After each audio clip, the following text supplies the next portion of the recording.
السلام عليكم ورحمة الله تعالى وبركاته. بسم الله الرحمن الرحيم.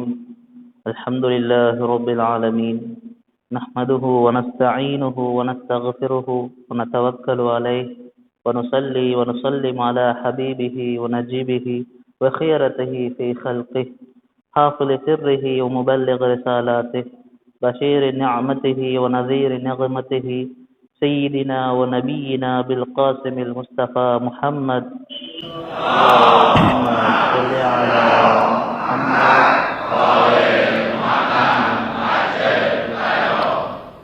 وعلى آله الأطيبين الأطهرين المنتجبين الهداة المهديين، سيما بقية الله في الأرضين. وصلى الله على أئمة المؤمنين وهداة المستضعفين وحماة المؤمنين. وقال الله تعالى في القرآن الكريم بعد أعوذ بالله من الشيطان الرجيم، بسم الله الرحمن الرحيم، ولله ما في السماوات وما في الأرض، ولقد وصينا الذين أوتوا الكتاب من قبلكم وإياكم أن اتقوا الله وإن تكفروا فإن لله ما في السماوات وما في الأرض وكان الله غنيا حميدا. صدق الله العلي العليم. أوصيكم عباد الله ونفسي بتقوى الله. இஸ்லாத்தின் ஒரு அங்கமான தொழுகையினை நிறைவேற்றுவதற்காக வேண்டி புனிதமிகு பள்ளி வாயலில் வீற்றிருக்கும் அஹ்லுல் பைத்தினரின் பாதையினை பின்பற்றும் அவர்களை நேசிக்கும் உண்மையான மூமின்களே, உங்களையும் என்னையும் என் நிலையிலும் தக்வா எனும் இறையச்சத்தினை பேணி நடக்கும்படி நல்லுபதேசம் செய்து கொள்கின்றேன். சூரா நிசாவின் 31வது வசனத்தில் இறைவன் தக்வாவை பற்றி கூறுகின்ற பொழுது இவ்வாறு குறிப்பிடுகின்றான்: நிச்சயமாக வானங்களிலும் பூமியில் உள்ள அனைத்தும் அல்லாஹுக்கே உரியதாக இருக்கின்றது. எவ்வாறு வேதம் கொடுக்கப்பட்டவருக்கு நாங்கள் நல்லுபதேசம் செய்தோமோ, வசியத் செய்தோமோ, அதே போன்று உங்களுக்கும் நாங்கள் வசியத்து செய்கின்றோம் என்று இறைவன் குறிப்பிடுகின்றான். அந்த வசியத் என்னவென்றால் அனித்தகுல்லாஹ், அல்லாஹுவை அஞ்சிக் கொள்வது, இறைவனுடைய அந்த இறையச்சத்தை பேணி நடப்பது என்று இறைவன் சூரா நிசாவின் அந்த 31வது வசனத்தில் குறிப்பிடுகின்றார். தக்வாவை கூறிவிட்டு இறைவன் குறிப்பிடுகின்றான், இன் தக்ஃபுரு, நீங்கள் இறைவனை நிராகரித்தால் அல்லது நீங்கள் தக்வாவை பேணாமல் நீங்கள் நடந்து கொண்டால் அது இறைவனுக்கு எந்த தீங்கையோ எந்த குறையோ இறைவனுக்கு நிகழ்த்தாது என்பதை அந்த வசனத்தின் தொடரிலிருந்து நாம் விளங்கி கொள்ள முடியும். ஏனென்றால் இறைவன் இன் தக்ஃபுரு என்று குறிப்பிட்டுவிட்டு இவ்வாறு குறிப்பிடுகின்றான், ஃபைன்ன லில்லாஹி மா ஃபிஸ் ஸமாவாத்தி வ மா ஃபில் அர்த், வானங்களில் உள்ள பூமியில் உள்ள அனைத்தும் அல்லாஹுக்கே உரியதாக இருக்கின்றது. வகான அல்லாஹு கனியன் ஹமீதா, இறைவன் புகழுக்குரியவனாகவும் எந்தவித தேவை மற்றவனாக அல்லாஹு தஆலா இருப்பதாக இறைவன் அந்த திருமறை வசனத்தில் குறிப்பிடுகின்றார். மனிதர்கள் தக்வாவை பேணி நடப்பது அது இறைவனுக்கு எந்தவித கூட்டலையோ குறைத்தலையோ செய்துவிடாது. மாறாக அது மனிதனுக்குத்தான் வழிகாட்டியாக அமையும், அது மனிதனைத்தான் பாதுகாக்கும் என்று இறைவன் குறிப்பிடுகின்றான். இதனையே இமாம் பாக்கர் அலைஹிஸ்ஸலாம் அவர்கள் தன்னுடைய தோழர் சாதுல் ஹைர் அவர்களுக்கு எழுதிய கடிதத்தில் இவ்வாறு குறிப்பிடுகின்றார்கள்: சாதே, நீங்கள் தக்வாவை பேணிக் கொள்ளுங்கள். ஏனென்றால் அந்த தக்வாவின் மூலம்தான் நபி நூஹ் அலைஹிஸ்ஸலாம் அவர்களும் அவரை பின்தொடர்ந்த தோழர்களும் வெற்றி அடைந்தார்கள். எனவே தக்வாவை அவர்கள் பேணி இறைவன் கூறிய கட்டளைகளை எடுத்து நடந்து இறைவன் தடுத்த விடயங்களை தடுத்ததன் காரணமாகத்தான் இறைவன் அந்த பெரும் வெள்ளத்தில் இருந்து அவர்களை பாதுகாத்தான் என்று இமாம் பாக்கர் அலைஹிஸ்ஸலாம் அவர்கள் தன்னுடைய தோழருக்கு குறிப்பிட்டிருக்கின்றார்கள். அதே போல் அஹ்லுல் பைத்தில் இமாம்கள் ஷியாக்களை பற்றி கூறுகின்ற பொழுது அதிலும் குறிப்பாக ஷியாக்கள் என்றால் யார், அவருடைய பண்புகள் என்ன என்பதை பற்றி குறிப்பிடுகின்ற பொழுது அனைத்து பரிசுத்தவான்களும் அனைத்து மாசூம்களும் குறிப்பிடக்கூடிய ஒரு விடயம் என்னவென்றால் அவர்கள் அஹ்லுல் வரை வத் தக்வா, பேணுதலாக நடக்கக்கூடியவர்கள், தக்வாவை பேணி இறையச்சத்தோடு நடக்கக்கூடியவர்கள். யார் தக்வா உடையவர்களாக இருக்கின்றார்களோ அவர்கள் எங்களுடைய உண்மையான ஷியாக்களாக இருப்பார்கள் என்று இமாம்கள் குறிப்பிடுகின்றார்கள். அதே போல் அன்னை பாத்திமா ஜஹரா சலாமுல்லா அலைஹா அவர் குறிப்பிடுகின்ற பொழுது நாங்கள் ஏவக்கூடிய விடயங்களை எடுத்து நடந்து நாங்கள் தடுக்கக்கூடிய விடயங்களை யார் தடுத்து நடக்கின்றாரோ அவர்கள்தான் உண்மையான ஷியாக்களாக இருக்கின்றார்கள் என்று அன்னை பாத்திமா சலாமுல்லா அலைஹா அவர்களும் குறிப்பிடுகின்றார்கள். எனவே அனைத்து சந்தர்ப்பங்களிலும் இறைவனுடைய அந்த அச்சத்தை அந்த தக்குவாவினை பேணி வாழ்வதற்கு வல்ல நாயனும் அனைவருக்கும் அருள் புரிவானாக. இஸ்லாமிய நாட்காட்டியில் நாம் இருக்கக்கூடிய இந்த மாதம் ஜமாத்து சானி மாதமாக இருக்கின்றது. இன்றைய தினம் ஜமாத்து சானி பிறை 20 இருக்கின்றது. இத்தினம் அன்னை பாத்திமா சலாமுல்லா அலைஹா அவர்களின் பிறந்த தினமாக இருக்கின்றது. எனவே அவர்களுடைய பிறப்பை முன்னிட்டு அவருடைய மகனாக இருக்கக்கூடிய எம்முடைய காலத்தின் இமாமாக இருக்கக்கூடிய பக்கியத்துல்லாஹில் ஆலம் இமாமுல் ஜமான் இமாம் மஹ்தி அஜ்ஜல்லாஹு தஆலா ஃபரஜஹு ஷரீஃப் அவர்களுக்கும் அவர்களை நேசிக்கக்கூடிய இந்த மாசூமின்களை, இந்த அஹ்லுல் பைத்துக்களை பின்பற்றக்கூடிய உலகவாழ் ஷியாக்களுக்கும், குறிப்பாக இந்த பள்ளியிலே வீட்டிற்கும் மூமின்களான உங்களுக்கும் என்னுடைய வாழ்த்துக்களை தெரிவித்துக் கொள்கின்றேன். அந்த அன்னை பாத்திமா அவர்களையும் அவர்களுடைய பிள்ளைகளுடைய ஷஃபாஅத்தையும் இறைவன் மறுமையில் எமக்கு தர வேண்டும் என்று நான் ஆரம்பத்தில் பிரார்த்தனை புரிந்து கொள்கின்றேன். அன்னை பாத்திமா சலாமுல்லா அலைஹா அவர்களை பார்க்கின்ற பொழுது அவர்கள் நூரை முஹம்மதியின் வெளிப்பாடாக காணப்படுகின்றார்கள். இறை ஏகத்துவத்தின் அந்த தௌஹீதின் உச்ச நிலையாக அன்னை அவர்கள் இருக்கின்றார்கள். அன்னை அவர்கள் ஹாஷிமி வம்சத்தில் நபி இப்ராஹிம் அலைஹிஸ்ஸலாம் அவர்களுடைய பரம்பரையில் பரிசுத்தவான்களை பெற்றெடுக்கும் அந்த புனிதமிகு பணியை செய்வதற்காக வேண்டி அந்த பரிசுத்தவான்களுடைய தொடரில் வந்துதித்த கண்ணியமிக்க மகத்துவம் வாய்ந்த ஒரு பெண்மணியாக அவர்கள் காணப்படுகின்றார்கள். அனைத்து நட்பண்புகளும் அனைத்து பரிபூரணமான பண்புகளும் ஒருங்கிணைத்து சேர்ந்த ஒரு பரிபூரணமான மனிதனாக, ஒரு இன்சானை காமிலாக அன்னை பாத்திமா சலாமுல்லா அலைஹா அவர்கள் விளங்குகின்றார்கள். இறை தூதர் ஸல்லல்லாஹு அலைஹி வஸல்லம் அவர்கள் அன்னை பாத்திமா சலாமுல்லா அலைஹா அவர்களை பற்றி கூறுகின்ற பொழுது இவ்வாறு குறிப்பிடுகின்றார்கள்: அனைத்து நல்ல விடயங்களும் ஒரு மனிதனுடைய தோற்றத்தில் வர வேண்டுமாக இருந்தால் அது அன்னை பாத்திமா சலாமுல்லா அலைஹா அவருடைய தோற்றத்தில் வரும் என்று ஸல்லல்லாஹு அலைஹி வஸல்லம் குறிப்பிடுகின்றார்கள்.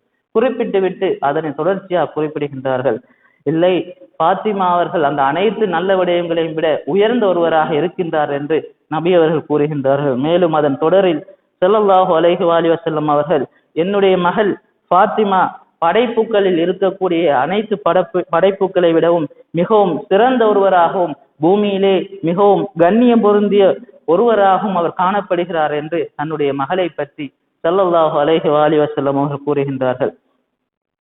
அன்னை அவர்களின் படைப்பும் அவர்களுடைய பிறப்பும் ஒரு தனித்துவம் வாய்ந்த ஒன்றாகவே காணப்படுகின்றது.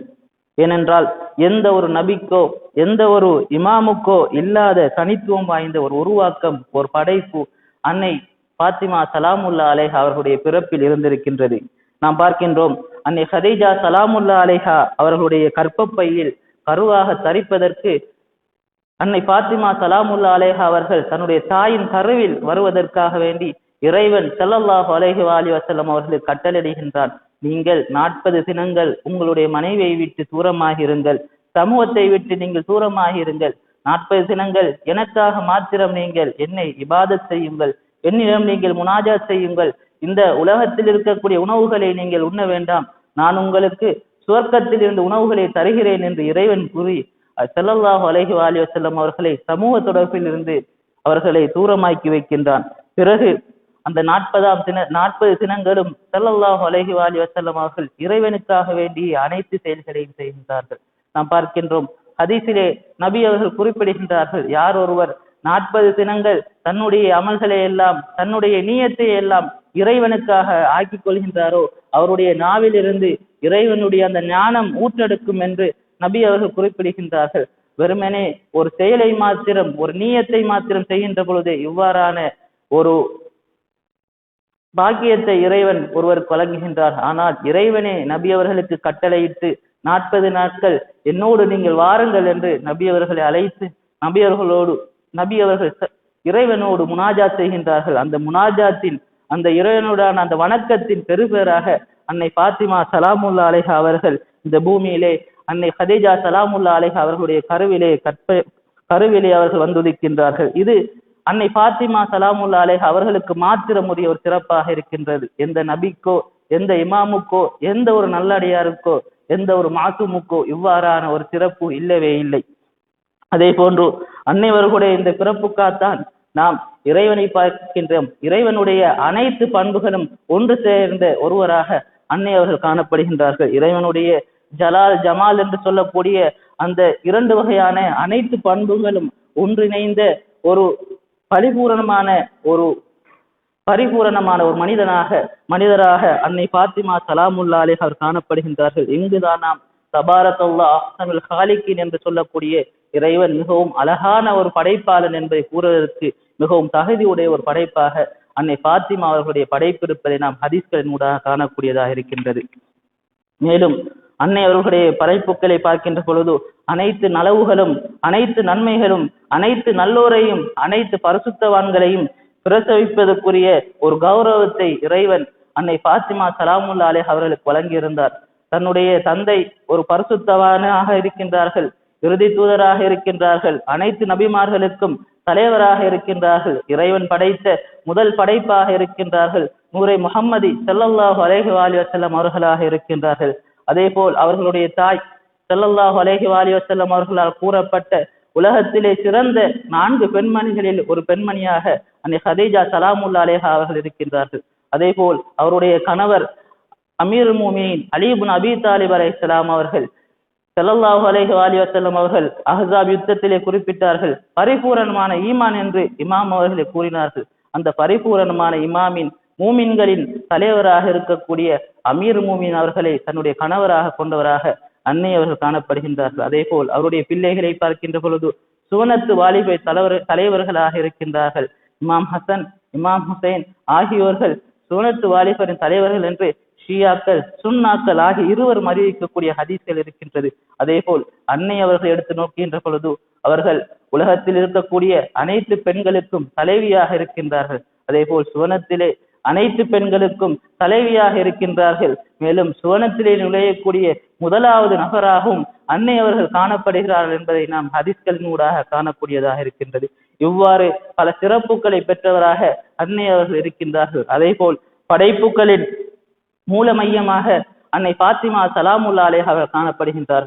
ஏனென்றால் இறைவன் மிஅராஜுடைய இரவிலே ஸல்லல்லாஹு அலைஹி வஸல்லம் அவர்களை பார்த்து இவ்வாறு குறிப்பிட்டார், யா அஹ்மத் லௌலாக லமா ஹலக்துல் அஃப்லாக், அஹ்மதே என்னுடைய தூதரே, நான் உங்களை படைக்கவில்லை என்றிருந்தால் இந்த பிரபஞ்சத்தை நான் படைத்திருக்க மாட்டேன், எந்த ஒரு படைப்பை நான் படைத்திருக்க மாட்டேன் என்று இறைவன் ஸல்லல்லாஹு அலைஹி வஸல்லம் அவர்களை பார்த்து கூறுகின்றான். பிறகு குறிப்பிடுகின்றான், வலௌலா அலியுன் லமா ஹலக்துக், அலியை நான் படைக்கவில்லை என்றிருந்தால் நான் உங்களை படைத்திருக்க மாட்டேன் என்று இறைவன் குறிப்பிடுகின்றான். அடுத்ததாக இறைவன் இவ்வாறு கூறுகின்றான், வலௌலா ஃபாத்திமத லமா ஹலக்துகுமா, ஃபாத்திமாவை நான் படைக்கவில்லை என்றிருந்தால் உங்கள் இருவரையும் நான் படைத்திருக்க மாட்டேன் என்று இறைவன் குறிப்பிடுகின்றான். இந்த ஹதீஸை ஷியாக்களும் அறிவிக்கின்றார்கள், சுன்னாக்களும் அறிவிக்கின்றார்கள். ஆனால் இதனுடைய உண்மை தன்மையை நாம் எவ்வாறு அறிவது என்பதை சிலர் அதனை ஒரு ஹதீஸாக மாத்திரம் கடந்து செல்கின்றார்கள், அதனுடைய அர்த்தத்தை மாத்திரம் தான் பார்க்கின்றார்கள். ஸல்லல்லாஹு அலைஹி வஸல்லம் அவர்களை படைக்கவில்லை என்றால் உலகத்தை இறைவன் படைத்திருக்க மாட்டான், இமாம் அலியை படைக்கவில்லை என்றிருந்தால் நபி அவர்களை படைத்திருக்க மாட்டான், அன்னை பாத்திமா அவர்களை படைக்கவில்லை என்றிருந்தால் இந்த இருவரையும் படைத்திருக்க மாட்டான் என்ற ஹதீஸுடைய அந்த வெளிப்படையான அர்த்தத்தை மாற்றம்தான் அவர்கள் பார்த்து செல்கின்றார்கள். ஆனால் இதனுடைய தாத்பரியம் என்ன என்பதை நாம் அனைவரும் உணர வேண்டும். இந்த ஹதீஸுடைய விளக்கத்தை வேண்டி சில அறிஞர்கள் அல்லாமா அமீனி அவர்களிடம் செல்கின்றார்கள். அல்லாமா அமீனி கதீரனும் மாபெரும் பொக்கிஷத்தை எமக்கு தந்தவர்கள். அஹ்லுசுன்னாக்களுடைய நூல்களில் வரக்கூடிய மன்குந்து மௌலா ஃபஹாத அலியுன் மௌலா என்ற அந்த ஹதீஸின் தாத்பரியத்தை விளங்கி அது எந்தெந்த நூல்களில் வந்திருக்கின்றன என்பதை ஆய்வு செய்து ஆராய்ச்சி செய்து அதனை தொகுத்து 14 பாகங்களுக்கு மேலாக தொகுத்து தந்த ஒரு அறிஞர் தான் அல்லாமா அமீனி ரஹ்மத்துல்லாஹி அலைஹி அவர்கள். அவர் நோய்வாய்ப்பட்டு தெஹ்ரானிலே அவர் ஓய்வெடுத்துக் கொண்டிருக்கிற சந்தர்ப்பத்தில் பல அறிஞர்கள் அல்லாமா அவர்களை சந்திப்பதற்கு அவருடைய வீடு தேடி செல்கின்றார்கள். வீட்டிலே அல்லாமா அவர்கள் படுக்கையிலே ஓய்வெடுத்துக் கொண்டிருக்கின்றார்கள். மிகவும் நோய்வாய்ப்பட்டவராக அவர் காணப்படுகின்றார்கள். அவருடைய மனைவி குறிப்பிடுகின்றார், அவரை கட்டிலை விட்டு எழும்ப அவருக்கு அனுமதி வழங்காதீர்கள், அவரை படுக்கையிலே இருக்கும்படி வைத்தியர்கள் ஆலோசனை கூறியிருக்கின்றார்கள் என்று அவர் குறிப்பிடுகின்றார். இந்த அறிஞர்களும் அல்லாமா அவர்களை போய் சந்திக்கின்றார்கள், அவரை நோய் விசாரிக்கின்றார்கள். நோய் விசாரித்து விட்டு அல்லாமா அவர்களிடம் கேட்கின்றார்கள், அல்லாமா அவர்களே, எங்களிடம் ஒரு ஹதீஸ் உண்டு, அந்த ஹதீஸுடைய உண்மை தன்மையை நாங்கள் அறிய வேண்டும். ஏனென்றால் அந்த ஹதீஸை ஷியாக்களும் அறிவிப்பு செய்கின்றார்கள், சுன்னிக்களும் அறிவிப்பு செய்கின்றார்கள், ஆனால் அதனுடைய உண்மையான யதார்த்தத்தை எங்களால் அறிய முடியாது என்று அவர் குறிப்பிடுகின்றார்கள். குறிப்பிட்டு விட்டு அல்லாமா அவர்கள் கேட்கின்றார்கள், நீங்கள் என்ன விடயத்தை என்னிடம் கேட்க இருக்கின்றீர்கள்? அவர் குறிப்பிடுகின்றார்கள், அன்னை பாத்திமா சலாமுல்லா அலைஹா அவர்களை பற்றி ஒரு ஹதீஸ் ஆகும் என்று அவர் கூற, படுக்கையிலே நோய்வாய்ப்பட்டிருந்த அல்லாமா அவர்கள் அவ்வாறு எழுந்து உட்கார்கின்றார்கள். அவர்கள் அனைவரும் அல்லாமா அவர்களை எழும்ப வேண்டாம் என்று தடுக்கின்றார்கள். ஆனால் அல்லாமா அமீனி அவர்கள் கூறுகின்றார்கள், என்னுடைய தாய் அன்னை பாத்திமா சலாமுல்லா அலைஹா அவர்களுடைய பெயர் குறிப்பிடப்படுகின்ற பொழுது நான் எவ்வாறு அவருக்கு மரியாதை கொடுக்காமல் கால்களை நீட்டி என்னுடைய கட்டிலில் படுக்க முடியும்? அதன் காரணமாகத்தான் நான் எழுந்து உட்கார்கிறேன் என்று அவர் எழுந்து கால்களை மடித்து அவ்வாறே உட்கார்ந்து கொள்கின்றார்கள்.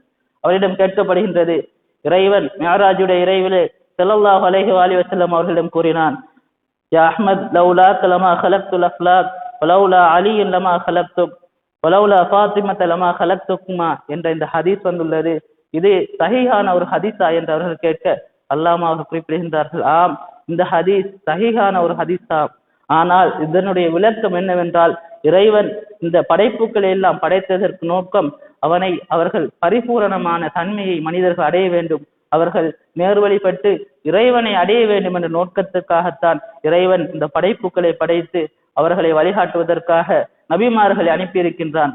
அந்த நபிமார்களின் இறுதியாக ஸல்லல்லாஹு அலைஹி வஸல்லம் அவர்களுடைய நுபுவத்தையும் ரிசாலத்தையும் இறைவன் ஆக்கி வைத்திருக்கின்றான். அந்த ரிசாலத்தை பாதுகாப்பதற்காக வேண்டி அந்த ரிசாலத்தின் தொடரில் வரக்கூடிய இமாமத்தை இறைவன் ஆக்கியிருக்கின்றான். எனவே இந்த ரிசாலத் முற்றுப்பெற வேண்டுமாக இருந்தால் இமாமத் வேண்டும். அதன் காரணமாகத்தான் இறைவன் குறிப்பிடுகின்றான், இமாம் அலி இல்லை என்றால் நாங்கள் உங்களை படைத்திருக்க மாட்டோம் என்று இறைவன் கூறுவதன் விளக்கம் என்னவென்றால், ஸல்லல்லாஹு அலைஹி வஸல்லம் அவர்களை படைக்கவில்லை என்றால், அவர்களுடைய ரிசாலத் இல்லை என்றிருந்தால் எந்த ஒரு நபியையோ எந்த ஒரு படைப்பையோ இறைவன் படைத்திருக்க மாட்டான்.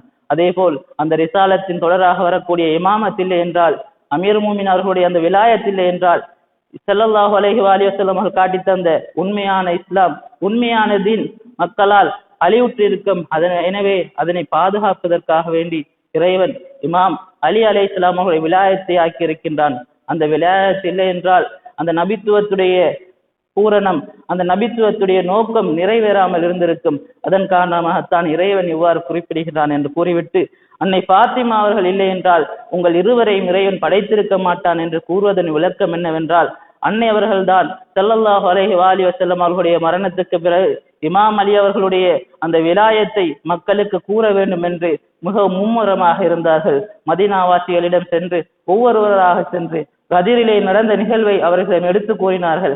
அந்த அன்னை அவர்களுடைய அந்த தியாகம் இல்லை என்றால், அவர்களுடைய ஷஹாதத் இல்லை என்றிருந்தால் நாம் இமாமத்தை விளங்கி இருக்க மாட்டோம். ஏனென்றால் அமீர் மூமின் அவர்களுக்கு பிறகு வரக்கூடிய ஏனைய அனைத்து இமாம்களுடைய தாயாக அன்னை அவர்கள் இருக்கின்றார்கள். அந்த அனைத்து இமாம்களையும் பிரசவிப்பதற்காக இறைவன் அன்னை அவர்களை தேர்வு செய்திருந்தான்.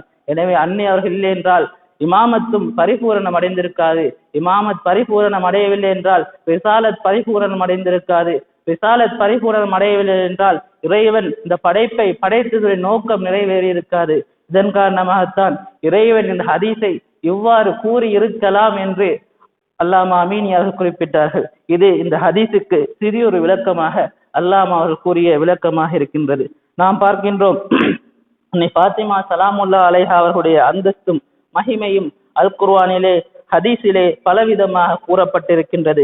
தந்தை ஸல்லல்லாஹு அலைஹி வஸல்லம் அவர்கள் தன்னுடைய மகளை பார்த்து குறிப்பிட்டார்கள், தந்தையாகிய நான் உங்களுக்கு சமர்ப்பணமாகட்டும், ஃபிதாஹா அபூஹா, உங்களுடைய தந்தையாக இருக்கக்கூடிய நான் உங்களுக்கு சமர்ப்பணமாகட்டும் என்று ஸல்லல்லாஹு அலைஹி வஸல்லம் அவர்கள் கூறியிருப்பதை நாம் ஹதீஸ்களில் காண்கின்றோம்.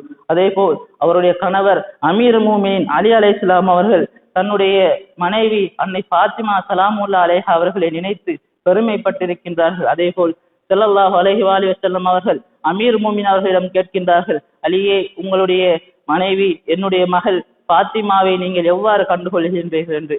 அதற்கு அமீர் மூமினாக கூறினார்கள், யா ரசூலல்லாஹ், என்னுடைய வணக்கங்களில் எனக்கு உதவி செய்யக்கூடிய மிகவும் சிறந்த ஒரு துணையாக நான் பாத்திமாவை காண்கின்றேன் என்று இமாம் அலி அலைஹிஸ்ஸலாம் அவர்கள் தன்னுடைய மனைவியை பற்றி கூறியிருக்கின்றார்கள். அதே போல் ஒவ்வொரு இமாம்களும் அன்னை பாத்திமா சலாமுல்லா அலைஹா அவர்களை பற்றி பெருமைப்பட்டிருக்கின்றார்கள். நாங்கள் அன்னை பாத்திமாவுடைய பிள்ளைகள் என்று அனைத்து இடங்களிலும் அனைத்து இமாம்களும் கூறியிருப்பதை நாம் ஹதீஸ்களிலே வரலாற்றிலே காணக்கூடியதாக இருக்கின்றது.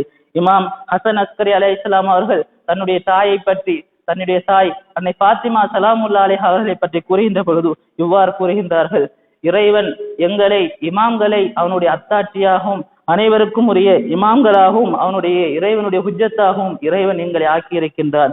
ஆனால் எங்களுடைய அன்னை ஃபாத்திமா அவர்களை ஹுஜ்ஜத்தாக இருக்கக்கூடிய எங்களுக்கு இறைவன் அத்தாட்சியாக அவர்களை ஆக்கியிருக்கிறார் என்று இமாம் ஹசன் அஸ்கரி அலைஹிஸ்ஸலாம் கூறுகின்றார்கள்.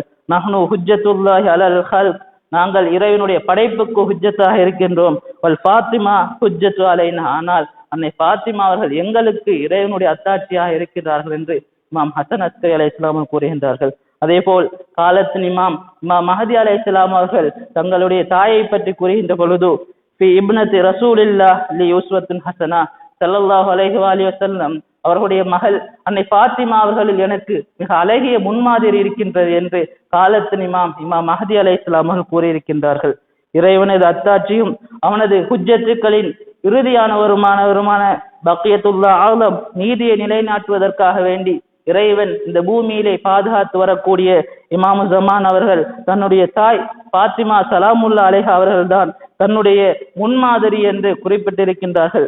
அவ்வாறான அன்னை அவர்களை பின்பற்றக்கூடிய அவர்களுடைய உண்மையான ஷியாக்கள் இருக்கக்கூடிய பாக்கியத்தை தந்த வல்லநாயன் அல்லாஹுக்கு நாம் என்றும் நன்றி தெரிவிப்பதற்கு கடமைப்பட்டவர்களாக இருக்கின்றோம். ஏனென்றால் அன்னை ஃபாத்திமா சலாமுல்லா அலைஹா அவர்கள் பிறக்கின்ற சந்தர்ப்பத்திலே ஹஸரத் ஜிப்ரீல் அலைஹிஸ்ஸலாம் அவர்கள் ஸல்லல்லாஹு அலைஹி வஸல்லம் அவர்கள் வந்து இவ்வாறு கூறுகின்றார்கள், யா ரசூலல்லாஹ், இறைவன் உங்களுக்கும் சலாம் கூறுகின்றான், அதே போல் பிறந்திருக்கக்கூடிய இந்த குழந்தைக்கும் இறைவன் சலாம் உரைக்கிறான் என்று அவருடைய பிறப்பிலே இறைவனுடைய சலாத்தை பெற்ற ஒரு புனிதவதியாக அன்னை ஃபாத்திமா சலாமுல்லா அலைஹா அவர்கள் காணப்படுகின்றார்கள். இவ்வாறான இறை சலாமினை பற்றி மிகவும் அரிதான ஒரு குழந்தையாக அவர்கள் காணப்படுகின்றார்கள். அந்த அன்னை ஃபாத்திமா அவர்களை பின்பற்றக்கூடிய பாக்கியத்தை தந்த வல்லநாயனுக்கு நாம் சுக்ரு செலுத்த வேண்டிய கடமையில் இருக்கின்றோம். எனவே அந்த அன்னை ஃபாத்திமா சலாமுல்லா அலைஹா அவர்களையும் அவர்களுடைய பிள்ளைகளாக வரக்கூடிய ஏனைய மாசூம்களை பின்பற்றி உண்மையான ஷியாக்களாக வாழ்வதற்கு வல்லநாயன் எம் அனைவருக்கும் அருள் புரிவானாக. பிஸ்மில்லாஹிர் ரஹ்மானிர் ரஹீம். இன்னா அதைனாகல் கௌஸர் ஃபஸல்லி லிரப்பிக வன்ஹர் இன்ன ஷானியக ஹுவல் அப்தர். ஸதகல்லாஹுல் அலியுல் அலீம்.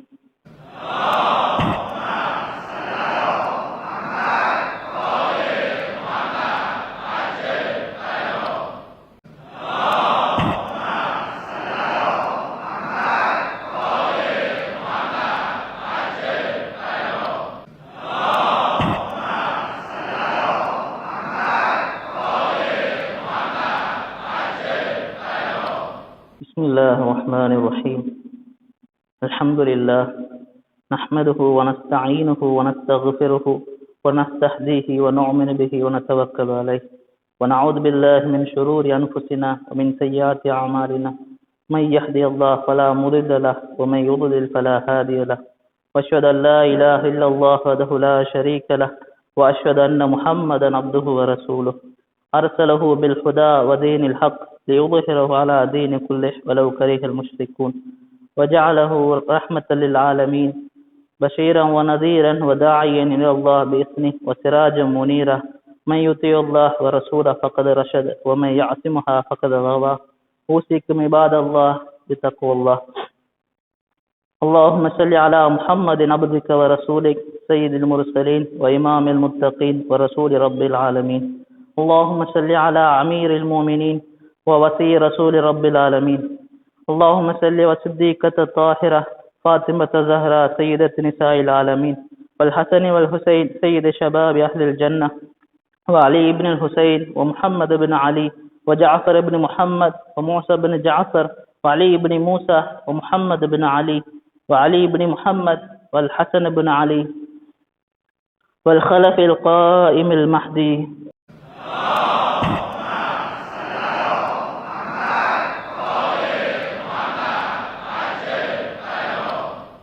حججك على عبادك وأمنائك في بلادك.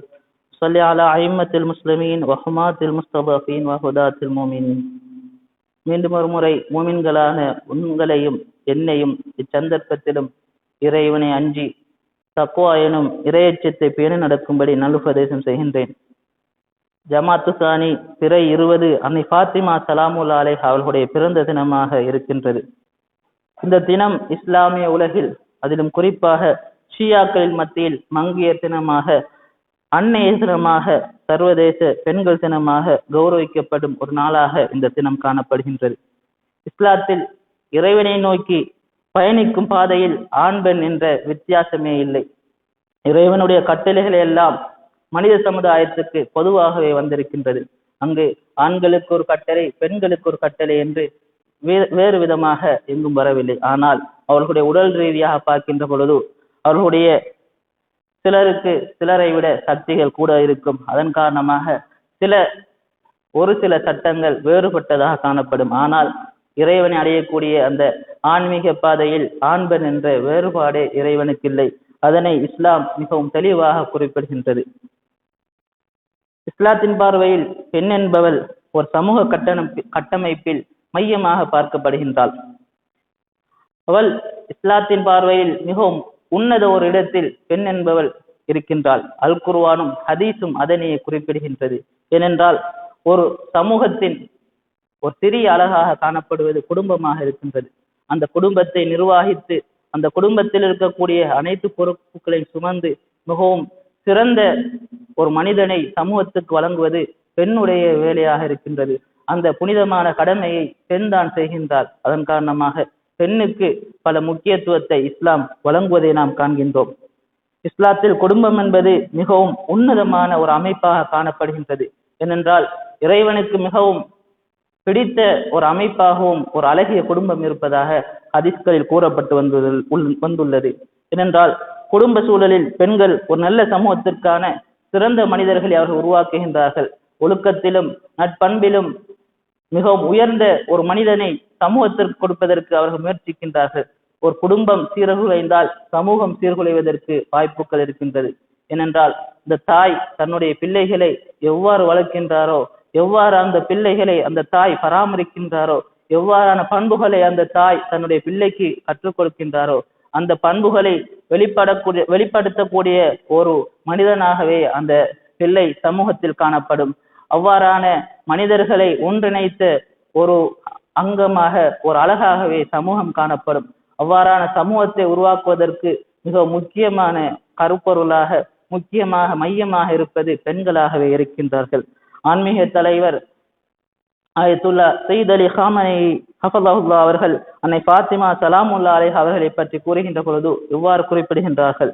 ஃபாத்திமா ஸஹ்ரா அலைஹிஸ்ஸலாம் அவர்கள் ஒரு இஸ்லாமிய பெண்மணி. இஸ்லாமிய பெண்களில் உயர்ந்த மட்டத்தில் உள்ளவர்கள். அதாவது ஒரு தலைவருக்கு இருக்கக்கூடிய அனைத்து பண்புகளையும் கொண்ட ஒருவராக இருக்கின்றார். ஒரு தலைவருக்கு இனியானவராக அவர் காணப்படுகின்றார். ஆனால் இத்தனை அந்தஸ்துக்களை உடைய அந்த பெண்மணி தனது நட்பண்புகள் மேன்மைகள் அனைத்தையும் இருந்தும் அவர் ஒரு வீட்டிலே ஒரு நபிக்கு மகளாக இருக்கின்றார்கள், ஒரு கணவனுக்கு மனைவியாக இருக்கின்றார்கள், பிள்ளைகளுக்கு தாயாக இருக்கின்றார்கள், வீட்டை பராமரிக்கக்கூடிய ஒருவராக அவர் காணப்படுகின்றார்கள். இதை நாம் அழகிய முறையில் புரிந்து கொள்ள வேண்டும். மேற்கத்தியர்கள் கூறக்கூடிய வெற்று பேச்சுக்களால் நாம் ஏமாற்றம் அடையக்கூடாது. அறியாமையில் அவர்கள் இருக்கின்றார்கள். வீட்டு வேலைகளை இவ்வளவு தாழ்த்தி பேசவும் வேண்டாம். ஒரு பெண் வீட்டு வேலை என்பது மனிதனை பயிற்றுவிப்பதாகும். அவனை வளர்த்து உலகில் உள்ள மிகவும் உயர்ந்த மற்றும் மதிப்பு மிக்க இறைவனுடைய ஒரு படைப்பாக இருக்கக்கூடிய மனிதனை பயிற்றுவிக்கும் அந்த பொறுப்பினை பெண் கொண்டிருக்கின்றாள். இதைத்தான் வீட்டை பராமரித்தல் என்று கூறுவோம். இவ்வாறான ஒரு பண்பினை அன்னை ஃபாத்திமா ஸலாமுல்லாஹி அலைஹா அவர்கள் கொண்டிருந்தார்கள் என்று ஆயத்துல்லா காமனேயி ஹஃபதஹுல்லாஹ் அவர்கள் குறிப்பிடுகின்றார்கள். சமூகத்தின் சிறிய மிக முக்கியமான அழகாக குடும்பம் காணப்படுகின்றது. அந்த குடும்பத்தை நிர்வகித்து அக்குடும்பத்தை மகிழ்ச்சியாகவும் பிரச்சனை இல்லாமலும் உருவாக்குவது பெண்களின் உன்னதமான கடமையாக இருக்கின்றது. அன்னை ஃபாத்திமா ஸலாமுல்லாஹி அலைஹா அவர்கள் இதற்கு மிகவும் ஒரு அழகிய முன்மாதிரியாக அன்னை அவர்கள் காணப்படுகின்றார்கள். அன்னை அவர்கள் திருமணம் முடித்து தன்னுடைய கணவருடைய வீட்டுக்கு சென்றவுடன் தன்னுடைய கணவர் அமீர் மூமினின் அலி அலைஹிஸ்ஸலாம் அவர்களோடு பேசி இருவரும் ஒரு முடிவுக்கு வருகின்றார்கள். வீட்டுக்கு வெளியில் இருக்கக்கூடிய வேலைகளை எல்லாம் அமீர் மூமின் அவர்கள் பொறுப்பெடுக்கின்றார்கள்.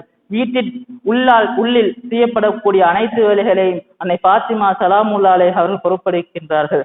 வீட்டிற்குள் செய்யப்படக்கூடிய வேலைகளில் ஒன்றுதான் பிள்ளைகளை பராமரிப்பது. அந்த பிள்ளைகளின் பராமரிக்கும் அந்த பொறுப்பினை, அந்த வேலையினை அன்னை ஃபாத்திமா ஸலாமுல்லாஹி அலைஹா அவர்கள் அமீர் மோமின் அவர்களிடமிருந்து கேட்டு வாங்கி கொள்கின்றார்கள். அவ்வாறு கேட்டு வாங்கி கொண்ட அன்னை அவர்கள் சுவனத்து வாலிபை தலைவர்களை இந்த உலகுக்கு தருகின்றார்கள். அன்னை ஜைனப் ஸலாமுல்லாஹி அலைஹா அவர்களை இந்த உலகுக்கு பயிற்றுவித்து தருகின்றார்கள். ஒரு தாய் எவ்வாறு இருக்க வேண்டும், ஒரு பெண்மணி எவ்வாறு இருக்க வேண்டும் என்று ஒரு முன்னுதாரணமாக அன்னை ஃபாத்திமா ஸலாமுல்லாஹி அலைஹா அவர்கள் வாழ்ந்து காட்டுகின்றார்கள். நோன்பு நோக்கின்றார்கள், 3 தினம் நோன்பு நோக்கின்றார்கள். நோன்பு திறக்கும் நேரத்திலே ஒரு அனாதை வருகின்றார், ஒரு ஏழை வருகின்றார், விடுதலையாகி வரக்கூடிய ஒரு சிறை கைதி வருகின்றார். அந்த அவர்களுக்கு உணவினை கொடுத்துவிட்டு அவர்கள் வெறும் தண்ணீரோடு இஃப்தார் செய்து கொள்கின்றார்கள். இதனையெல்லாம் பார்த்து அந்த குழந்தைகள் வளர்கின்றது. இமாம் ஹசன் அலைஹிஸ்ஸலாம் அவர்கள் தன்னுடைய தாய் இரவு முழுக்க நின்று வழங்கி தங்களுடைய குடும்பத்திற்கு பிரார்த்திக்காமல் தங்களுடைய அயலவர்களுக்கு பிரார்த்திப்பதை இமாம் ஹசன் அலைஹிஸ்ஸலாம் அவர்கள் பார்த்து வளர்கின்றார்கள். அன்னை அவர்களுடைய இந்த வளர்ப்பினை கண்டு, அவர்களுடைய அந்த பண்பினை கண்டு வளர்ந்த இமாம் ஹசன் அலைஹிஸ்ஸலாம் அவர்கள் எவ்வாறு இருக்கின்றார்கள் என்றால், வரலாற்றிலே அவருக்கு கரீமுல் அஹ்ல் பைத் என்று குறிப்பிடுவோம். அதாவது கரீம் என்றால் யார் என்றால், ஒருவருக்கு என்ன தேவை இருக்குது என்று அவர் வாயினால் கேட்பதற்கு முன்னால் அவருடைய தேவையை அறிந்து அவருக்கு உதவுவதற்கு கரீம் என்று குறிப்பிடுவோம். அந்த பண்பை பெற்ற ஒருவராக இமாம் ஹசன் அலைஹிஸ்ஸலாம் காணப்படுகின்றார்கள். கூறப்படுகின்றது, இமாம் ஹசன் அலைஹிஸ்ஸலாம் அவர்கள் வாழ்நாளிலே அவருடைய சொத்துக்களை 3 முறை அவர் சரிசமனாக பிரித்து ஏழைகளுக்கு ஒரு பங்கினை அவர்கள் முழுமையாக வழங்கி இருந்தார்கள் என்று வரலாற்றில் பதியப்பட்டுள்ளது. இமாம் அவர்களுடைய வீட்டை ஒருவர் வந்து தட்டினால் அவருடைய தட்டி அந்த ஒரு நிமிடம் கூட அவரை காக்க வைக்க மாட்டார்களாம். என்ன தேவை இருக்கின்ற என்று கூட அவர்களிடம் கேட்க மாட்டார்களாம். தன்னிடம் என்னவெல்லாம் இருக்கின்றதோ அந்த அனைத்தையும் கொடுத்து இமாம் அவர்கள் அனுப்பி விடுவார்கள் என்று வரலாற்று ஆசிரியர் பதிவு செய்திருக்கின்றார்கள். இந்த அனைத்துக்கும் காரணம் தன்னுடைய தாய் அன்னை ஃபாத்திமா ஸலாமுல்லாஹி அலைஹா அவருடைய அந்த வளர்ப்பு. அவர்களை பார்த்து தன்னுடைய முன்மாதிரியாக தன்னுடைய தாயை இமாம் ஹசன் அலைஹிஸ்ஸலாம் கொண்டதன் ஒரு விளைவுதான் இமாம் ஹசன் அலைஹிஸ்ஸலாம் அவர்களை கரீமுல் அஹ்ல் பைத் என்ற பண்புக்குரியவராக பேருக்குரியவராக காண்பதற்கு ஒரு முக்கிய அம்சமாக இருக்கின்றது. அதே போல் இமாம் ஹுசைன் அலைஹிஸ்ஸலாம் அவர்கள் தனக்கு எதுவும் வேண்டாம், இறைவனுக்காகத்தான் அனைத்தும் வேண்டும் என்று தன்னுடைய குடும்பம், தன்னுடைய பிள்ளைகள், தன்னுடைய நண்பர்கள், இறுதியாக தன்னுடைய உயிரையும் இறைவனுக்காக தியாகம் செய்கின்றார்கள். அந்த பண்பினை, அந்த முன்மாதிரியினை அவர்கள் தன்னுடைய தாய் அன்னை ஃபாத்திமா ஸலாமுல்லாஹி அலைஹா அவர்களிடமிருந்து பெற்றுக்கொள்கின்றார்கள். அதே போல் அது ஜைனப் ஸலாமுல்லாஹி அலைஹா அவர்கள் ஒரு பெண்ணாக இருக்கின்றார்கள்.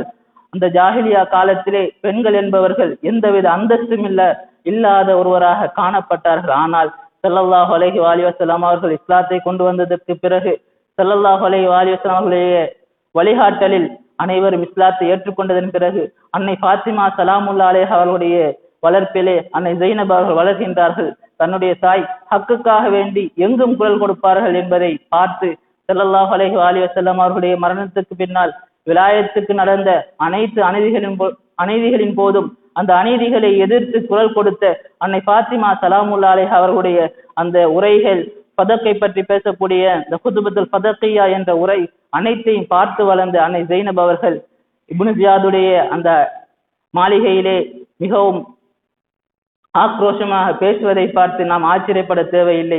யசீதுடைய அந்த தர்பாரிலே உண்மையை எடுத்து கூறுவதை பார்த்து நாம் ஆச்சரியப்பட தேவையில்லை. ஏனென்றால் ஒரு தாயை பார்த்து வளர்ந்த ஒரு பிள்ளை, அந்த தாய் எவ்வாறு இருக்குமோ அவ்வாறு தான் அந்த பிள்ளையும் வளரும். அந்த பண்பினை இந்த அஹ்லுல் பைத்துக்களை பின்பற்றக்கூடிய நாமும் கொண்டிருக்க வேண்டும். அவர்களை நாம் முன்மாதிரியாக கொண்டிருக்கின்றோம். எனவே அன்னை அவர்களுடைய அனைத்து விடயங்களையும் எம்முடைய வாழ்க்கையில் நாம் முன்மாதிரியாக எடுத்துக்கொள்ள வேண்டும். இறைவன் அல் குர்ஆனிலே மூமின்களுக்கும் காஃபிர்களுக்கும் உதாரணமாக 2 விடயங்களை குறிப்பிடுகின்றார். ஈமான் கொண்டவர்களுக்கு உதாரணமாக அன்னை மரியம் அலைஹிஸ்ஸலாம் அவர்களை குறிப்பிடுகின்றான். அதே போல் ஃபிரௌனுடைய மனைவி ஹஜ்ரத் ஆசியா அவர்களையும் இறைவன் குறிப்பிடுகின்றான். இவர்கள் ஈமான் கொண்டவர்களுக்கு உதாரணமாக இறைவன் எமக்கு அல் குர்ஆனில் கூறக்கூடியவர்களாக இருக்கின்றார்கள். அதே போன்று நாம் பார்க்கின்றோம், ஹதீஸ்களிலே கூறப்பட்டு வந்திருக்கின்றன. அன்னை ஆசியா அவர்களும் அது மரியம் அவர்களும் உலகத்தில் தலை சிறந்த 4 பெண்மணிகளில் இருவர்களாக அவர்கள் காணப்படுகின்றார்கள். ஆனால் ஸல்லல்லாஹு அலைஹி வஸல்லம் கூறினார்கள், என்னுடைய மகள் ஃபாத்திமாவும் இந்த உலகத்தில் தலை சிறந்த பெண்மணியாக இருக்கின்றார்கள். ஸல்லல்லாஹு அலைஹி வஸல்லம் கேட்கப்படுகின்றது, அன்னை மரியம் அவர்கள் தானே உலகத்து பெண்களுக்கெல்லாம் தலைவி என்று கூறப்படுகின்றது என்று. அப்பொழுது ஸல்லல்லாஹு அலைஹி வஸல்லம் கூறினார்கள், அன்னை மரியம் அவர்கள் அவருடைய காலத்து பெண்களுக்கெல்லாம் தலைவியாக இருக்கின்றார்கள். என்னுடைய மகள் பாத்திமா முதல் மனிதர்களுக்கும் இறுதி மனிதர் வரை வரக்கூடிய அனைத்து பெண்களுக்கும் தலைவியாக இருக்கிறார்கள் என்று ஸல்லல்லாஹு அலைஹி வஸல்லம் அவர்கள் அன்னை பாத்திமா அவர்களை பற்றி கூறியிருக்கின்றார்கள். எனவே ஸல்லல்லாஹு அலைஹி வஸல்லம் அவர்கள் கூறக்கூடிய அந்த பரிசுத்தமான மிகவும் இறைவனால் தேர்வு செய்யப்பட்ட அந்த பெண்மணிகளில் ஒருவராக அன்னை அவர்கள் காணப்படுகின்றார்கள். அதே போல் அதில் வரக்கூடிய ஏனைய மூன்றுவருக்கும் அது மரியம், அது ஆசியா, அதே போல் அது ஹதீஜா ஸலாமுல்லாஹி அலைஹா ஆகிய அந்த மூன்றுவரையும் விட மிகவும் சிறந்த ஒருவராகவும் அவர்களுக்கும் ஒரு தலைவியாகவும் அன்னை அவர்கள் காணப்படுகின்றார்கள். அதே போல் சுவனத்தில் இந்த மூன்றுவரும் இருப்பார்கள். ஆனால் இவர்களுக்கும் அன்னை பாத்திமா ஸலாமுல்லாஹி அலைஹா அவர்கள் தான் அங்கும் தலைவியாக இருப்பார்கள். எனவே இவ்வாறான சிறப்புகளையும் பண்புகளையும் பெற்ற ஒரு அன்னையினை நாம் எம்முடைய முன்மாதிரியாக கொண்டிருக்க வேண்டும். அவர்கள்தான் எமக்கு வழிகாட்டியாக இருக்க வேண்டும். எனவே இந்த உலகில் அன்னை பாத்திமா ஸலாமுல்லாஹி அலைஹா அவர்களை வழிகாட்டியாக கொண்டு வாழ்வதற்கு வல்ல நாயன் எம் அனைவருக்கும் அருள் புரிவானாக. அவர்களுடைய ஷஃபாஅத்தை மறுமையில் இறைவன் எம் அனைவருக்கும் பெற்றுத் தருவானாக. ஆமீன் ஆமீன் யா ரப்பல் ஆலமீன். பிஸ்மில்லாஹிர் ரஹ்மானிர் ரஹீம். இன்னா அதைனாகல் கௌஸர் ஃபஸல்லி லிரப்பிக வன்ஹர் இன்ன ஷானியக ஹுவல் அப்தர். ஸதகல்லாஹுல் அலியுல் அலீம். அஸ்ஸலாமு அலைக்கும் வரஹ்மத்துல்லாஹி தஆலா வபரகாத்துஹு.